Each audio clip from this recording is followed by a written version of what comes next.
Okay, going back to Heather's transition, let's talk about Blue Peak High School out in Tooele County, Utah.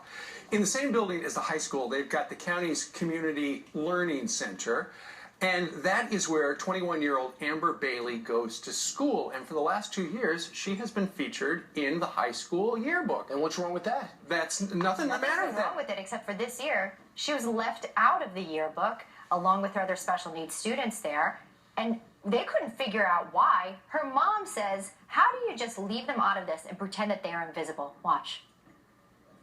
It's kind of like they singled out the students that are in the transition program and said, we don't want you in our yearbook. They've been to school with these kids. They walked the halls with them. How would you feel if it was your child? You know, your child was left out of the yearbook because, as the principal told me, we didn't have the pages.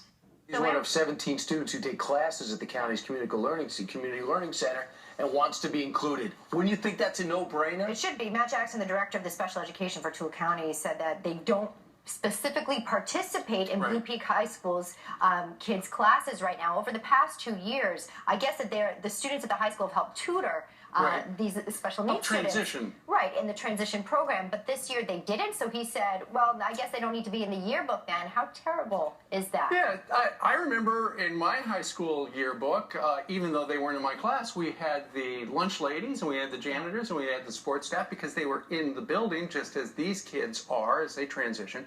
The problem is they've done it in the past, and so for them just to stop, it seems hard-hearted.